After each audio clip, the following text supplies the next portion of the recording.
இருக்காங்களா ஜெயகணேஷ் இருக்காங்க. ஜெய் சார் இல்லைன்னா நம்ம தொடங்கிடலாம். ஏன்னா நேரம் ஆகுது. ஓகே ஓகேங்க சார். தொடங்கிடலாம். ஓகேங்க சார். அனைவருக்கும் வணக்கம்.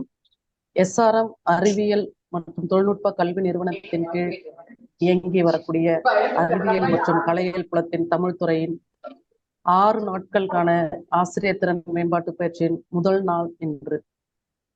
இந்த பயிற்சிக்கு வருகை தந்திருக்கக்கூடிய அனைத்து பேராசிரியர் பெருமக்களையும் வணக்கத்தோடு வாழ்த்துக்களையும் தெரிவித்துக் கொள்கிறேன். இன்று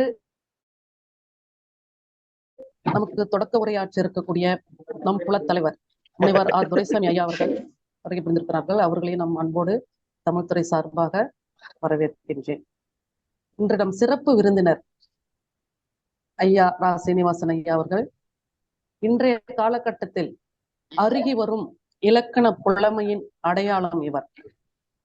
ஆய்வாளர், பதிப்பாசிரியர், ஆசிரியர், கல்வியாளர், இதழ் ஆசிரியர், நாட்டார் வழக்காட்சியல், தெருக்கூத்து, கள ஆய்வுகளில் மிகுந்த ஈடுபாடு உள்ளவர் என பன்முகம் காட்டும் ஆளுமை.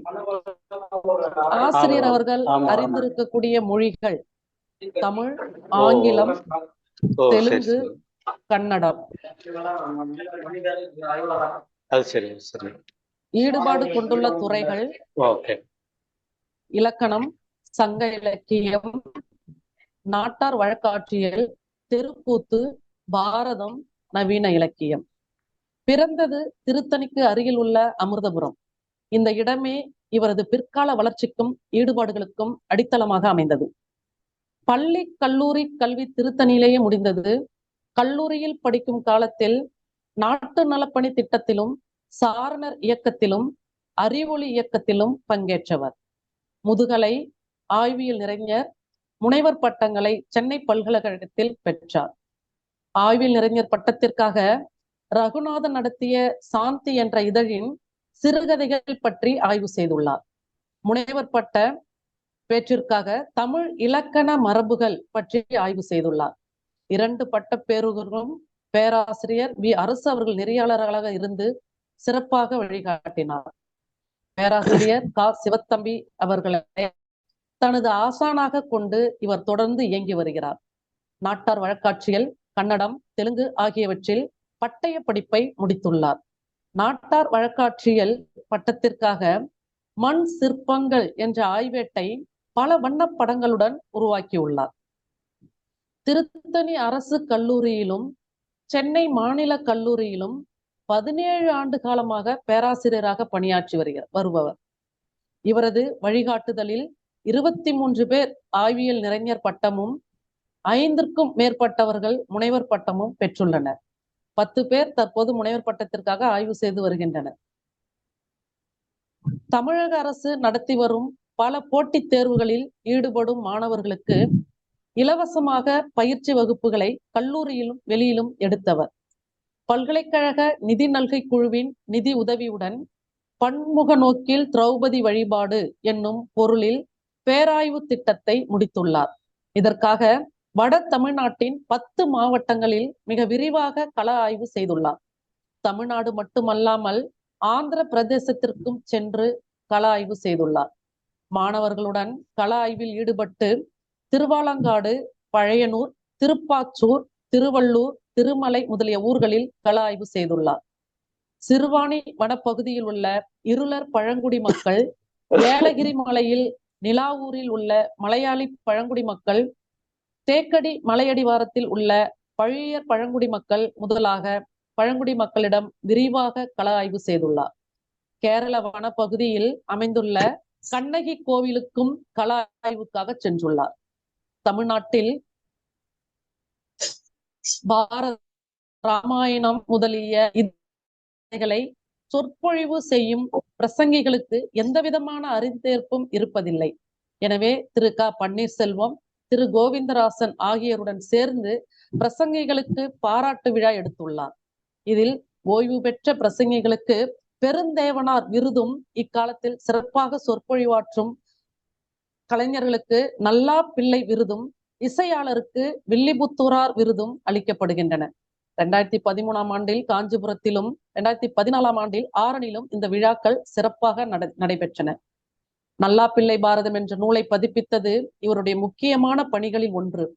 தமிழில் உள்ள நூல்களிலேயே அளவால் பெரியதாகிய நல்லாப்பிள்ளை பாரதம் 18 பருவங்களையும் 132 சருக்கங்களையும் 13,949 செய்யுட்களையும் கொண்டது. மர்ரே பதிப்பை பின்பற்றி மொத்த செய்யுட்களையும் சந்தி பிரித்து பதிப்பித்துள்ளார்.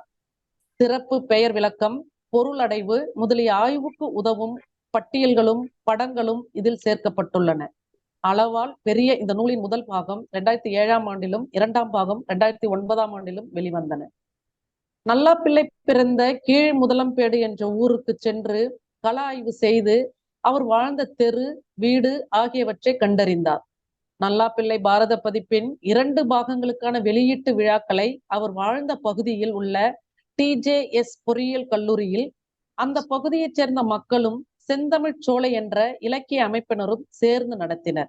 அந்த நிகழ்வின் போது நல்லாப்பிள்ளை வாழ்ந்த தெருவுக்கு அவர் பெயர் சூட்டப்பட்டது. கும்மிடிப்பூண்டியில் உள்ள செந்தமிழ் சோலை என்ற இலக்கு இவருக்கு பாரத சுடர் என்ற விருதும் வழங்கியுள்ளது. நல்லாப்பிள்ளை பாரதம், தமிழ் இலக்கண மரபுகள் 5 இலக்கணம், தமிழகத்தில் பாரதம் வரலாறும் கதையாடலும், மணிமேகலையில் சமயமும் மெய்யியலும், தொல்காப்பிய செய்யுளியல், புலனெறி இலக்கிய வழக்கு, சுப்பிரமணிய ஐயரின் பாரத நாடகங்கள் என்ற புத்தகங்கள் வெளிவந்திருக்கின்றன. பாரத கதை முழுவதும் இசை பாடலாக பாடப்பட்டுள்ள மகாபாரத நாடகம் வசன வடிவத்தில் 19ஆம் நூற்றாண்டில் சண்முக கவிராயர் இயற்றிய பாரத வசன காவியம் ஆகிய நூல்களை பதிப்பிக்கும்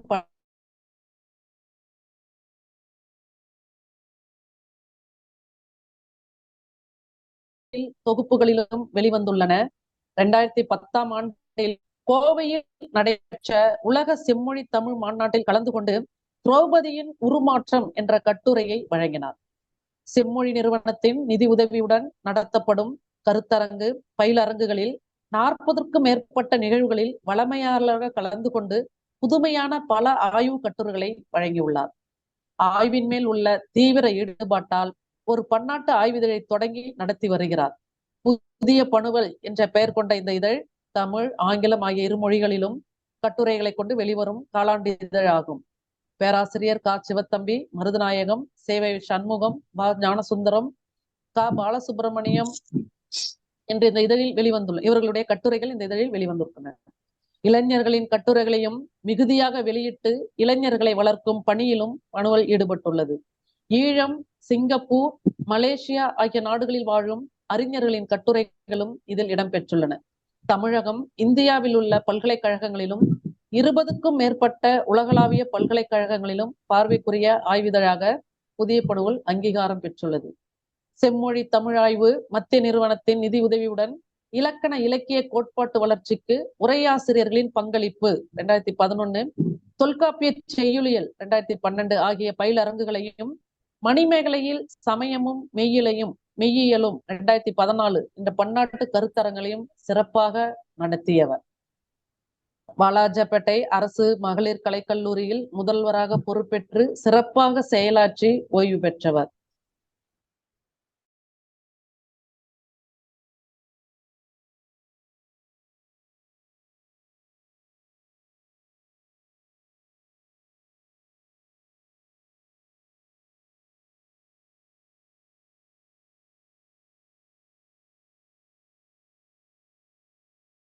இன்றைய தமிழ் மாணவர்கள் பின்பற்ற வேண்டிய ஒரு சிறந்த முன்மாதிரி ஆய்வறிஞர் ஆவார். அப்ப இவ்வளவு பெருமைகளுக்கும் சிறப்புகளுக்கும் உரிய ஐயா அவர்கள் இன்று நமக்கு சிறப்பு விருந்தினராக வந்திருப்பதில் மகிழ்ச்சி. அவர்களை தமிழ்துறையின் சார்பாக வருக வருக என அன்போடு வரவேற்கின்றேன். இறுதியாக நன்றியுரை வழங்க இருக்கக்கூடிய நம் தமிழ்துறையின் முன்னாள் துறை தலைவர், இணை பேராசிரியர் முனைவர் ப. ஜெயகணேஷ் ஐயா அவர்களையும் வருக வருக என தமிழ்துறை சார்பாக வரவேற்கிறேன். நன்றி, வணக்கம்.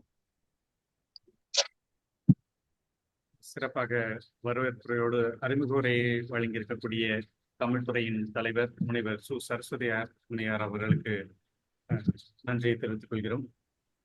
இப்பொழுது தமிழ் இலக்கண மரபுகள் என்ற தலைப்பில் அரியதொரு உரையை வழங்க வருகின்ற சிறப்பு மிகுந்த பேராசிரியர் இரா சீனிவாசன் ஐயா அவர்களை அன்புடன் தங்களுடைய உரையை வழங்குமாறு அன்புடன் அழைக்கின்றோம்.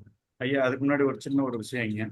ஐயா சீனிவாசன் ஐயா, சொல்லுங்க சொல்லுங்க ஐயா இப்போ சொல்லுங்க. நீங்க ஹோஸ்ட்ல இருக்கீங்க ஐயா. இப்ப ஜெய் கணேஷ் ஆமா. ஐயாவுக்கும் லோகேஸ்வரன் 2 பேருக்கும் கோ ஹோஸ்ட் கொடுக்கணும் ஐயா.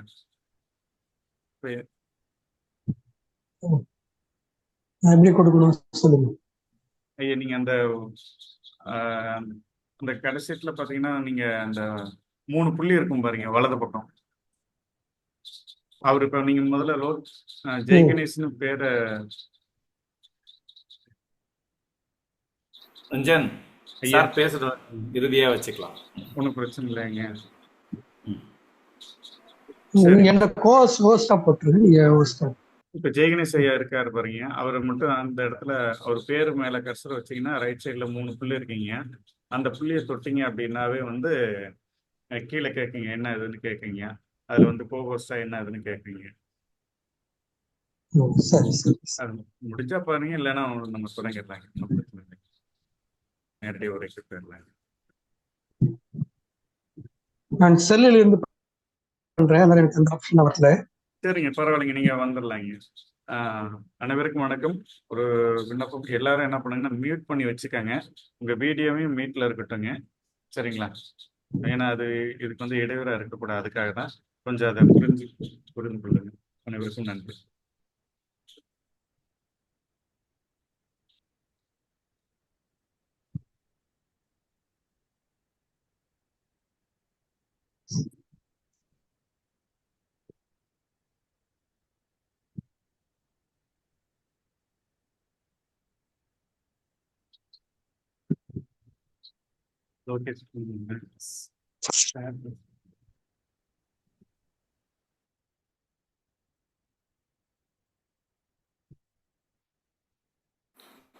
பவர் பாயிண்ட் ஷேர் பண்றீங்களா?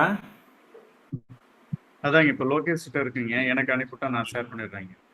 ஏன்னா அவருக்கு வந்து கோஹோஸ்ட் கொடுத்தாதான் அவர் ஷேர் பண்ண முடியுங்க. என்னிடம் ஐயாட்ட தான் இருக்குது ஜெய் சார். ஐயா உங்ககிட்ட இருந்தா எனக்கு அனுப்பி விட்டுறீங்க. இது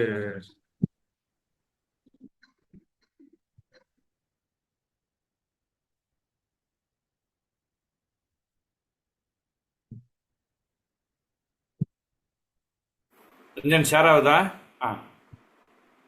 ஐயா ஷேர் ஆகுதுங்க, ஷேர் ஆகுதுங்க. ஓகே சரி சார், நீங்க தொடங்கலாங்க சார். சரி. உங்களுக்கு தெரியுதா நான் பேசலாமா? கேக்குதா? ஐயா தெரியுதுங்க, கேக்குதுங்க, பேசலாங்க. சரி. SRM தமிழ் பேராயம் ஒருங்கிணைத்துள்ள தமிழ் இலக்கண மரபுகள் என்ற இந்த 6 நாள் ஆசிரியர் திறன் மேம்பாட்டு பயிலரங்கிற்கு என்னை அழைத்தமைக்காக ஏற்பாட்டாளர்களுக்கும் குறிப்பாக தமிழ்துறை தலைவருக்கும் நண்பர் ஜெயகணேஷ் அவர்களுக்கும் SRM பல்கலைக்கழகத்திற்கும் தமிழ் பேராயத்திற்கும் என்னுடைய நன்றியையும் வணக்கத்தையும் தெரிவித்துக் கொள்கின்றேன். தமிழ் இலக்கண மரபுகள் என்கின்ற இந்த தலைப்பை கேள்விப்பட்ட பிறகு இதில் ஆர்வத்துடன் கலந்து கொண்டிருக்கக்கூடிய பேராசிரியர்களுக்கும் முனைவர் பட்ட ஆய்வாளர்களுக்கும் இலக்கணத்தின் பால் அவர்கள் கொண்டுள்ள அக்கறைக்கும் ஆர்வத்திற்கும் என்னுடைய தலை தாழ்ந்த வணக்கத்தை தெரிவித்துக் கொண்டு உங்கள் அனைவரையும் இந்த நிகழ்வுக்கு வருமாறு பணியோடு வேண்டிக் கொள்கிறேன். இந்த பொருள் என்பது முதல் இந்த இலக்கணம், தமிழ் இலக்கண மரபுகள், இதற்கும் எனக்கு இருக்கிற தொடர்ச்சி பற்றி லேசா சுருக்கமா சொல்லிட்டு நான் வந்து இந்த உரைக்கு சொல்கின்றேன். வெளிப்படையா சொல்லிடுற முதல்ல இது என்னுடைய முனைவர் பட்ட ஆய்வு. நான் முதல்ல பாரதியார் கவிதைகள் பற்றி ஒரு முனைவர் பட்ட ஆய்வு தொடங்கலாம் என்று நினைத்தேன்.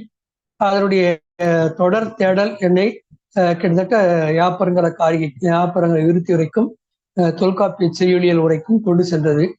அந்த 2 உரைகளுக்கையும் ஒப்பிட்டு பார்க்கும்போது அல்லது இணைத்து பார்க்கும்போது ரெண்டுமே வெவ்வேறு இலக்கண மரபுகளில் தோன்றிய நூல்கள் என்று தெரிய வந்தது. அப்படி என்றால் தமிழில் சமகாலத்தில் பல இலக்கண மரபுகள் இருந்தனவா என்கிற ஒரு வினாவை எழுப்பிக் கொண்டேன். ஏனென்று சொன்னால் அதுவரை நான் பார்த்த இலக்கண ஆய்வுகள், இலக்கண வரலாறுகள் முதலியவற்றில் இந்த இலக்கண மரபுகள் பற்றிய எந்த ஒரு விவாதமும் எந்த ஒரு உரையாடலும் காணப்படவில்லை. அப்படி என்றால் பல இலக்கண மரபுகள் ஒரே காலத்தில் தமிழ் இலக்கண உலகில் செயல்பட்டுள்ளன என்பதை அறிந்து கொள்வதற்கான என்பது இருந்தனவா என்று ஆராய முற்பட்டேன். அதனுடைய விளைவுதான் தமிழ் இலக்கண மரபுகள் என்கின்ற இந்த ஆய்வேடு. இந்த ஆய்வேட்டுக்காக கிட்டத்தட்ட ஏறக்குறைய கிபி 9ஆம் நூற்றாண்டு முதல் 14ஆம் நூற்றாண்டு வரை தோன்றிய இலக்கண நூல்கள், உரைகள் ஆகியவற்றை தரவாக கொண்டேன். பேருக்கு தரவாக கொள்ளப்பட்டாலும் ஏறக்குறைய முழு தமிழ் இலக்கிய வரலாறு முழுவதும் இதில் கவனத்தில் கொள்ளப்பட்டது.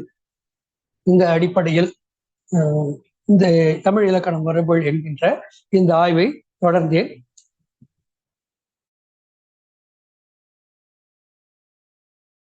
தமிழ் இலக்கண இந்த மாதிரி ஒரு முனைவர் பட்ட ஆய்வு தொடங்கிட்ட பிறகு ஏறக்குறைய தான் நம்முடைய ஆய்வுக்கு என்று வந்த பிறகு அப்போது சென்னையில் பேராசிரியர் காசு தங்கியிருந்தார்.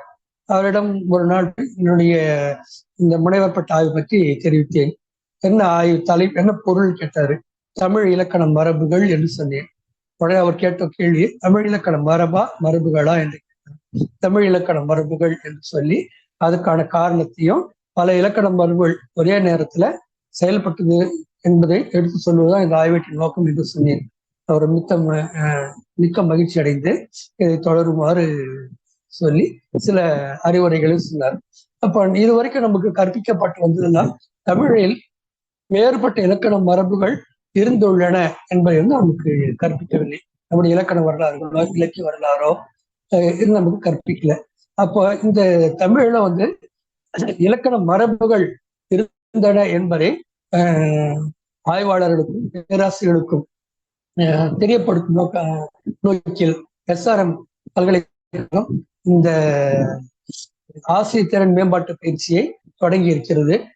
இதற்காக அவர்களை மிகுந்த திறந்த மனத்துடன் பாராட்டி விட்டிருக்கிறது. ஏனென்று சொன்னால் ஒரே இலக்கண மரபு மட்டுமே நம்முடைய தமிழில் இல்லை என்பதும், இந்த அளவுக்கு பல இலக்கண மரபுகள் இருந்ததற்கான காரணங்கள் என்ன என்பதை பற்றி நம்ம கொஞ்சம் விரிவாக கவனம் செலுத்துவதற்கு இது ஒரு நல்ல வாய்ப்பாக நமக்கு அமைந்திருக்கிறது. இந்த அடிப்படையில் என்னுடைய உரையை தொடங்குகின்றேன். தமிழில் ஒரே இலக்கண மரபு மட்டும் இருந்ததா என்கிற இந்த கேள்வியை தொடக்கத்திலே எழுப்பிக்கொள்வோம். தமிழ் இலக்கண வரலாற்றை பார்த்தால் தமிழ்ல பல இலக்கண மரபுகள் இருந்துள்ளன என்று தெரிகிறது.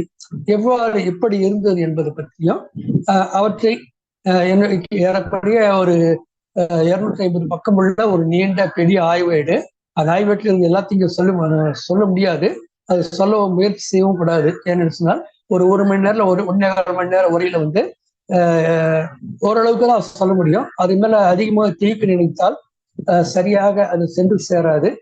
இலக்கண மரபுகள் பல இருந்துள்ளன என்று நாம் அறிவதற்கு போதுமான அளவுக்கு மட்டுமே தேவையான கருத்துக்களை இங்கே நான் சொல்லுகிறேன். தமிழில் நமக்கு தெரிந்த வரைக்கும் மிக பழமையான மரபாக நமக்கு இன்று அறியக்கூடியது. இன்று நம்ம அறியறதுனால மட்டுமே தொல்காப்பியம் மட்டுமே பழமையானது இருக்கிறதா முடிவு விடக்கூடாது. மிக பழமையான மரபு தொல்காப்பிய மரபு.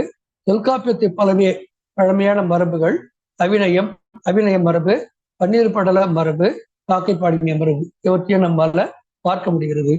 அதே மாதிரி மிக பழைய காலத்திலேயே சமஸ்கிருத மொழி தமிழ்நாட்டில் பயிலப்பட்டது.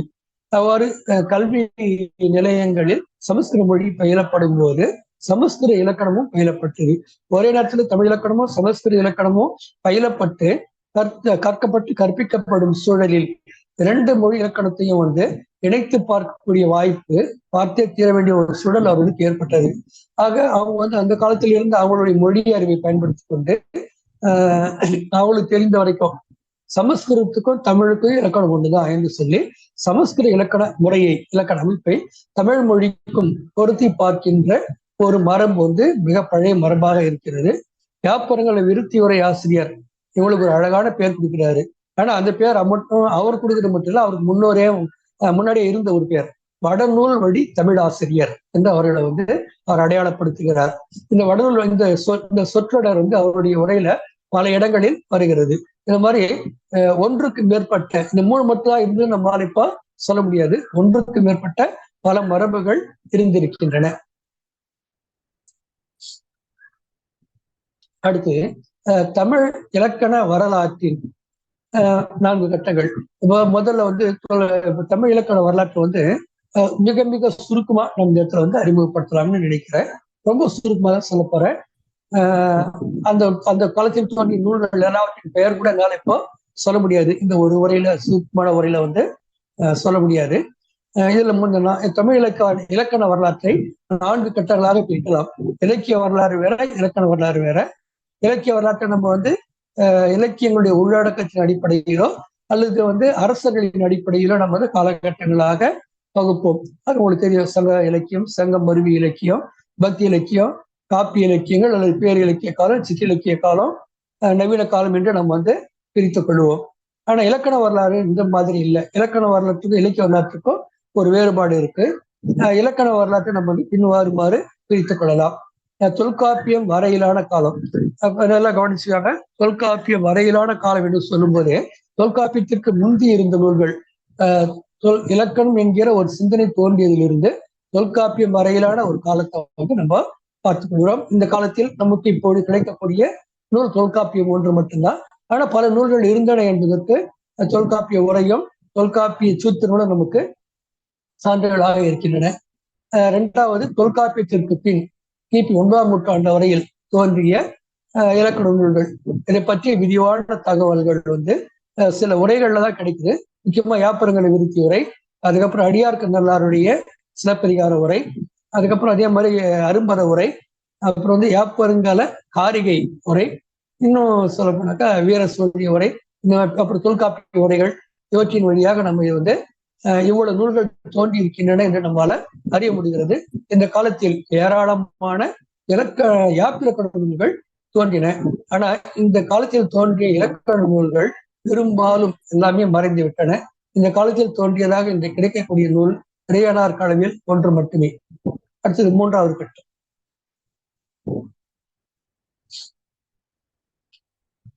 மூன்றாவது கட்டத்தை வந்து 1ஆம் நூற்றாண்டிலிருந்து 14ஆம் நூற்றாண்டு வரை உள்ள ஒரு கட்டம் 3வது கட்டமாக நம்ம பார்க்கலாம்.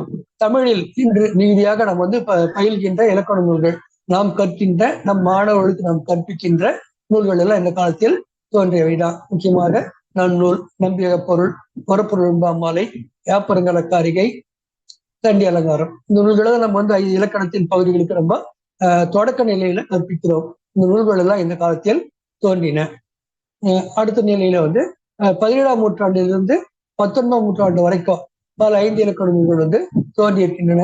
அந்த நூல்படி பேர்லாம் அவங்களுக்கு வந்து தெரிஞ்சிருக்கும் என்பதால் நான் இங்க சொல்லலை. குறிப்பா சொல்லணும்னு சொன்னாக்கா தொன்னூல் விளக்கம், அதுக்கப்புறம் இலக்கண விளக்கம், முத்து வீரியம், சுவாமிநாதம், இப்படியான நூல்கள். இந்த நூல்கள் வந்து பெரும்பாலும் வந்து 5 இலக்கண நூல்களாக இருக்கின்றன. இவை அல்லாமல் பாட்டியல் நூல்களும் இந்த காலத்தில் நிறைய தோன்றின. அடுத்தது தமிழில் தொல்காப்பிய மரபும் அதற்கு மாறான மரபுகளும் என்று நம்மால எளிதாக அடையாளம் காணக்கூடிய மரபை நம்ம பார்க்க இப்ப தொல்காப்பியத்துக்குன்னு ஒரு மரபு நம்மால் எளிதாக காண முடிகிறது. அதைத்தான் நம்ம தமிழ் இலக்கண மரபு என்று சொல்கிறோம். ஏன்னா நம்ம தொல்காப்பியத்தை தமிழ் இலக்கணத்துடைய ஒரு வரையறை, இதுதான் வந்து தமிழுக்கான இலக்கணம் என்றாலே அது தொல்காப்பியம் தான் அப்படின்னு சொல்லிட்டு நம்ம அடையாளப்படுத்தி வச்சுக்கிறோம். மற்றவர்கள் எல்லாம் அதிலிருந்து விலகியவை, அதிலிருந்து தோன்றியவை, அதிலிருந்து வேறுபட்டவை என்றுதான் நம்மால அடையாளப்படுத்திக் கொள்ள முடிகிறது. அந்த வகையில் தொல்காப்பிய மரபு தமிழுடைய ஆணி வேறு போல நம்மால இன்று நிலைநாட்டப்பட்டு விட்டது. இதே மாதிரி வடநூல் வழி தமிழாசிரியர் என்று கூறத்தக்க புத்தமித்தியரி வீர சோழியம், அது இதிலிருந்து நல்லா தெரியுது. தொல்காப்பிய மரபு இல்லை, அதுல இருந்து தொல்காப்பியத்திலிருந்து மாறிய வேறு ஒரு மரபு நமக்கு தெரிகிறது. இப்போ இது 2 மட்டும் தானா என்று நினைக்க வேண்டாம். இலக்கணத்தின் ஒவ்வொரு கூறிலும், அதாவது எழுத்து, சொல், பொருள், யாப்பு, அணி என்று சொல்லக்கூடிய ஒவ்வொரு கூறிலும், பொருள் இலக்கணத்துல அகப்பொருள் இலக்கணத்திலும் சரி, பொருட்பொருள் இலக்கணத்திலும் சரி, இந்த மாதிரி ஒவ்வொரு கூறிலும் மாற்று மரபுகள் வந்துள்ளதே நம்மால அறிய முடிகிறது. எழுத்து சொல் இலக்கணங்கள், நன்னூல் நமக்கு தெரியும். எழுத்து தொல்காப்பியத்தை விட்டா நமக்கு நேரம் நன்னூலுக்கு தான் நம்ம வருவோம். எழுத்து சொல் இலக்கணங்கள் நன்னூல்ல வேறு மரபில் தோன்றி இருக்கின்றன. அது உங்க எல்லாத்துக்குமே வந்து தெரியும். இல்லைன்னா அந்த நூல்ல வந்து ரொம்ப விரிவா அதை பத்தி சொல்லியிருக்கிறேன். எந்தெந்த இடத்துல எப்படி எப்படியெல்லாம் மாறி இருக்கிறது சொல்லியிருக்கேன். நன்னூல் நிச்சயமா வந்து எழுத்து சொல் இலக்கணங்களை பொறுத்த வரையில நன்னூல் வந்து தொல்காப்பிய மரபில் இருந்து மாறி இருக்கிறது. அது வந்து இந்த உரையோட இறுதியில 1, 2 சான்றுகள் அதுபோது தருகிறேன். வீர சோழியம் என்பது வேறு ஒரு மரபில் தோன்றியது. வீர சோழத்தின் அடிப்படை என்னன்னு பார்த்தீங்கன்னாக்கா, சமஸ்கிருதத்திற்கும் தமிழுக்கு இலக்கணம் ஒன்று, மொழி அமைப்பு ஒன்று, இலக்கணம் ஒன்று.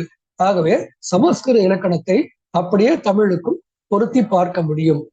அதை விட இன்னொன்று முக்கியமா தமிழ்ல இருக்கிற சொற்கள், நூல்கள் எல்லாமே சமஸ்கிருதத்திலிருந்து தோன்றியவை என்பது அவருடைய கருதுகோள். ஆகவே அப்படி இருக்கும்போது ரெண்டு இலக்கணம் ஒன்றுதான் என்கிற நிலைப்பாட்டில் அவர் தன்னுடைய நூலை இயற்றியிருக்கிறார். இந்த நூல் கிபி 16ஆம் நூற்றாண்டில் தோன்றியது. வீர சோழன் என்கிற சோழ அரசுடைய பெயரால இந்த நூலை புத்தமித்தர் எழுதியிருக்காரு. அவருடைய மாணவராகிய பெருந்தேவனார் இதற்கு உரை எழுதியிருக்காரு. ரொம்ப விரிவான உரை, நிறைய எடுத்துக்காட்டுடைய விரிவான உரை. அப்புறம் நேமிநாதம் என்கிற நூல் அது எழுத்திலக்கணம் சொல் இலக்கணம் ரெண்டு இலக்கணம் மட்டும்தான் அது இருக்கு. அது எழுத்திலக்கணம் பெரும்பாலும் வீர சோழியத்தை பின்பற்றி இருக்கு. சொல் இலக்கணம் அப்படியே முழுக்க தொல்காப்பியத்தை பின்பற்றி இருக்கு. அகப்பொருள் இலக்கணத்துக்கு வந்தோம்னாக்கா, அகப்பொருள் தொல்காப்பியத்திற்கு பின்னாடி சங்க இலக்கியத்திற்கு பிறகு நமக்கு இந்த அகப்பொருள் இலக்கியங்கள் தோன்றுவது மிகவும் அருகிவிட்டது. பிற்காலத்துல அறநூல்களில் 6 அகநூல்கள் இருக்கின்றன என்று நமக்கு தெரிகின்றன.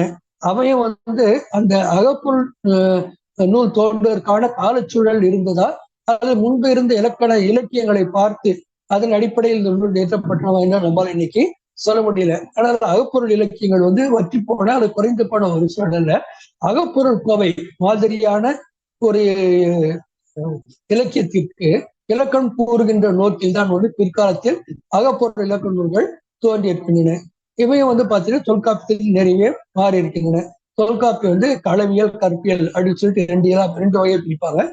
பின்னாடி நூல்கள் எல்லாம் பார்த்தீங்கன்னாக்கா களவியல், மறைவியல், கற்பியல் அப்படின்னு சொல்லிட்டு கொஞ்சம் அந்த இயல்களை மாற்றி கொண்டிருக்கும். அதே மாதிரி திணைகள், தொல்காப்பியம் அகத்திணை 7 சொல்லுவாரு. பின்னாடி நூல்கள்லாம் திணைகளை 12 திணைகளாக மாற்றி இருக்கின்றன. தொல்காப்பியர் அகம், புறம் 2 மட்டும் சொல்லியிருப்பாரு.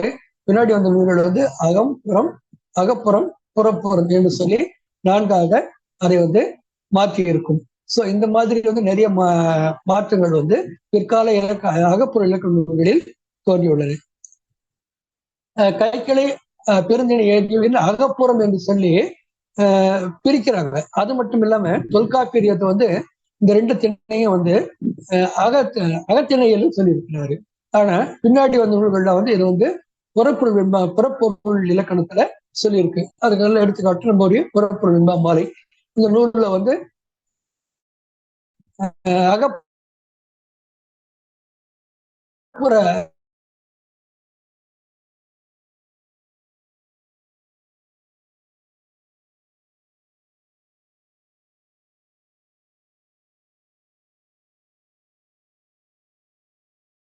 என்று சொல்லக்கூடிய ஒரு நூலின் வழிநூலாகத்தான் இந்த நூலை அவர் ஏற்றிருக்கிறார்.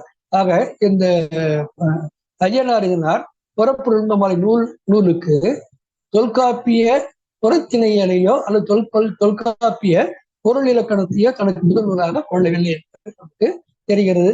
இது அவருடைய நூலையும் சொல்லியிருக்கிறாங்க. தொல்காப்பிய உரையாசிரியர்களும் இதை தெளிவா சொல்லியிருக்கிறாங்க.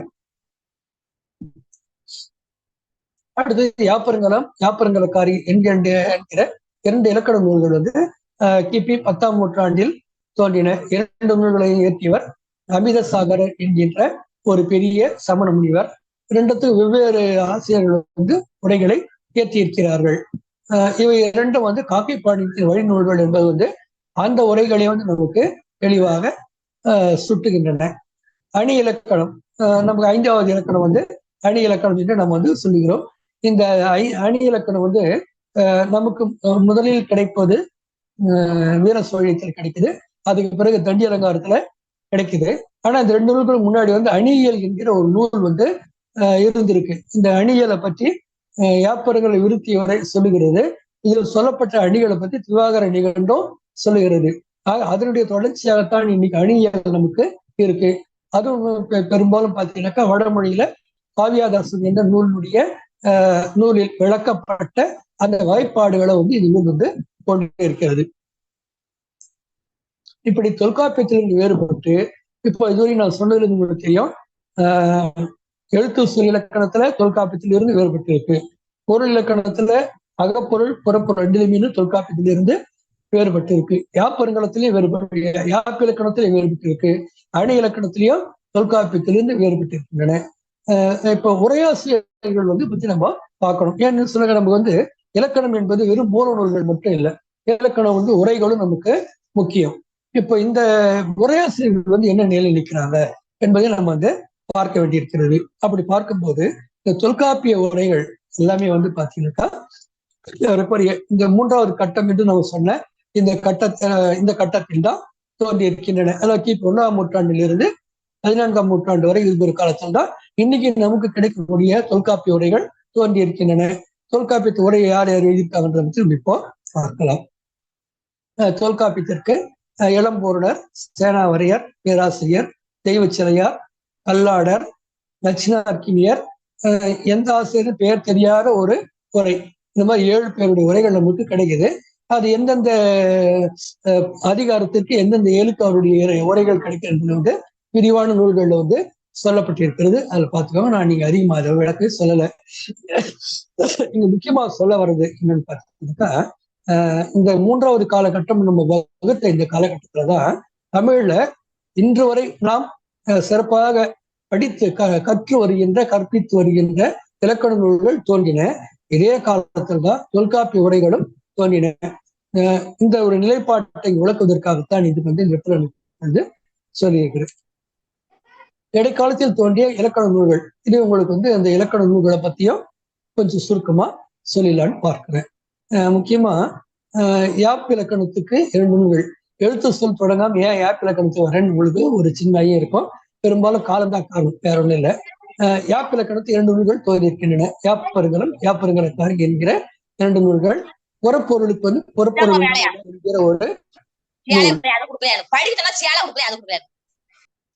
அடுத்தது பொருள் இலக்கணத்திற்கு அகப்பொருளுக்கு 3 நூல்கள் தோன்றியிருக்கின்றன.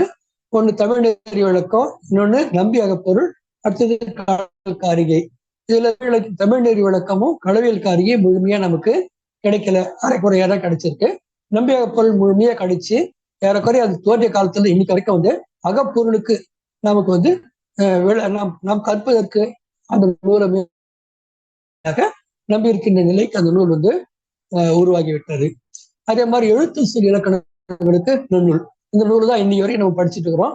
மடங்களிலும் சமண மடங்களிலும் சைவ மடங்களிலும் கல்வி நிலையங்களிலும் எழுத்து இலக்கணம்னு சொன்னா நன்னூல் தான் என்கிற அளவுக்கு இந்த 2 நூல்கள், இந்த 2ம் இந்த நன்னூல் ரொம்பவும் நிலைநாட்டப்பட்ட ஒரு நூலை நம்ம இக்காலம் வரைக்கும் நாம் பயன்பு வருகிறோம். இதை விட்டா வேற நூல் இல்லைன்னு சொல்ற அளவுக்கு நம்ம இதை படிக்கிற அளவுக்கு ஒரு நிலை விட்டது. அதே மாதிரி இந்த நன்னூல் தோன்றுவதற்கு சற்று முன்பு நேமினாம் என்கிற ஒரு நூல், இது எழுத்து இலக்கணம் சொல் இலக்கணம் 2 மட்டும்தான், மிக மிக சுருக்கமான ஒரு நூல். வெண்பாக்களாலான ஒரு 96 சூத்திரங்களை மட்டுமே கொண்ட ஒரு நூல். இந்த நூல் ஒரு சமண முனிவரால் இயற்றப்பட்ட ஒரு நூல். இந்த இப்படிப்பட்ட நூல்கள் நம்மளுக்கு கிடைக்கின்றன. அணி இலக்கணத்துக்கள் தண்டி அலங்காரம் கிடைக்கிறது. 5 இலக்கணங்களையும் சேர்த்து சொல்லக்கூடிய நூலாக வீரசோழியம். இந்த வீரசோழியம் தான் தமிழில் தோன்றிய முதல் 5 இலக்கண நூல். எழுத்து, சொல், பொருள், யாப்பு, அலங்காரம் என்று சொல்லக்கூடிய 5 இலக்கணங்களையும் ஒரே நூல்ல சொல்லியிருக்கு. ஆனால் இந்த நூலும் ரொம்ப சுருக்கமான நூல். மற்றும் 180 காரிகைகள்ல 5 அதிகாரங்களையும் சுருக்கி சொல்லக்கூடிய ஒரு நூல். இதுல சொல் இலக்கணத்துக்கு மட்டும்தான் சில உட்பிரிவுகள் இருக்கின்றன. மற்ற பகுதிகளுக்கெல்லாம் உட்பிரிவுலாம் இல்லை. தொடர்ச்சியா கலித்துறையில இலக்கணத்தை சுருக்கமா சொல்லி இருக்கிறாரு. இந்த நூலுக்கு பெருந்தேவனார் என்று சொல்லக்கூடிய இந்த ஆசிரியருடைய மாணவராக இருக்கக்கூடிய பெருந்தேவனார் இதற்கு ஒரு உரையை ஏற்றியிருக்கிறார். இந்த நூல்கள் தான் இந்த 3வது கட்டத்தில் தோன்றின. இந்த நூல்கள் தோன்றிய காலத்தில் தான் தொல்காப்பியத்திற்கு உரைகள் தோன்றின. 7 உரைகள் முன்ன பார்த்தோம். அப்போ ஒரு சமூகத்தில் ஒரே கட்டத்துல பழைய நூலாகிய ஏறக்குறைய 1000 ஆண்டுகளுக்கு முன்பு தோன்றிய நூலாகிய தொல்காப்பியத்திற்கு ஒரு உரைகள் தோன்றின. தொல்காப்பியத்தை எடுத்து வச்சுட்டு இதுதான் நம்முடைய மரபு, இதுதான் நம்ம படிக்கணும் என்று சொல்லிட்டு ஒரு சார் அறிஞர்கள் அவற்றை கற்றும் கற்பித்து மாற்று உரை எழுதி அவற்றை பற்றி ரொம்ப விளக்கம் கொண்டிருந்த ஒரு காலத்தில், இப்ப நம்ம சொன்ன இந்த 10 இலக்கண நூல்கள் இதே காலத்தில் தான் தமிழ் சமூகத்தில் தோன்றியிருக்கின்றன. இந்த நான் சொன்ன இந்த 10 இலக்கண நூல்களும் தொல்காப்பிய இலக்கண மரபில் இருந்து வேறுபட்டு தோன்றிய இலக்கண நூல்கள். இந்த நூலுடைய ஆசிரியர்களை பற்றியும் அவருடைய காலத்தை பற்றியும் நான் நீங்க விளக்கல. இதெல்லாம் உங்களுக்கு ஏற்கனவே தெரியும். இலக்கண வரலாற்றிலே இலக்கிய வரலாற்றில் நீங்க நன்கு படிச்சிருப்பீங்க. உங்களுக்கு தெரியன்றதால நான் அதை விளக்கவில்லை. இந்த மாதிரி இந்த புதிதாக தோன்றிய இந்த நூல்கள், இலக்கண நூல்கள், இந்த நூல்களுக்கு இவற்றில் தோன்றிய காலத்திலேயே சிறந்த உரைகளும் இந்த நூல்களுக்கு தோன்றிவிடுகின்றன. யாப்பருங்கலத்துக்கு அது தோன்றிய உடனே அந்த நூலுக்கு ஏறக்குறைய அந்த ஆசிரியருடைய காலத்திலேயோ அல்லது அவர் சற்று பின்னாடியோ அவருடைய மாணவராக இருக்கலாம், அவர் உரை எழுதுறாரு. யாப்பருங்கல காரிகைக்கு நூலாசிரியர் உரை மாணவர் என்று சொல்றாங்க. நன்னூலுக்கு கொஞ்சம் பின்னாடி மேலுநாதரால உரை எழுதப்படுகிறது. வீரசோழித்திற்கு அவருடைய மாணவர், அவருடைய ஆசிரியருடைய மாணவர் வீரசோழி நூலாசிரியர்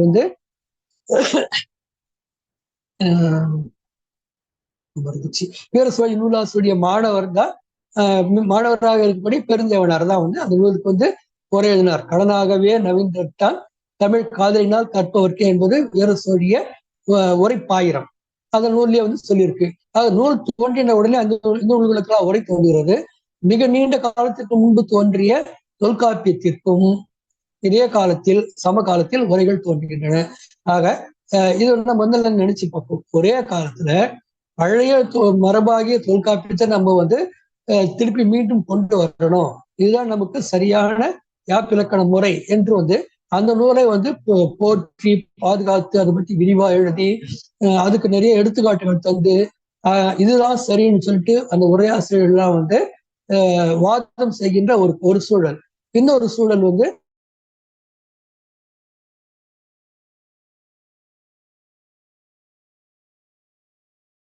இன்னொரு செயல்பாடு ஒரே காலத்தில் தமிழ் சமூகத்தில் நடந்திருக்கு. அப்ப இந்த உரையாசிரியர்களை பொறுத்தவரையில நம்ம அவர்கள் நிலைப்பாட்டை நம்ம பார்க்கலாம். உரையாசிரியருடைய நிலைப்பாடு அடுத்த ஸ்லைடு. இப்ப உரையாசிரியர்கள் நம்ம உரையாசிரியர் தொல்காப்பிய உரையாசிரியர்கள் மட்டுமே நம்ம எடுத்துக்கூடாது. பொதுவா உரையாசிரியர்கள் இலக்கண நூல்களுக்கு எழுதிய உரை எழுதியவர்கள் நம்ம 2 வகை நிலைப்பாட்டை எடுத்துக்கோம். தொல்காப்பியமே தமிழ் மரபு என்றும் அதுவே சிறந்தது என்றும் எண்ணி அதற்கு உரை எழுதியவர்கள். இன்னும் உங்களுக்கு சொன்ன 7 உரைகள் எழுத்து இலக்கணத்துக்கும் சொல் இலக்கணத்துக்கும் பொருள் இலக்கணத்துக்கும் எழுதப்பட்ட அதுல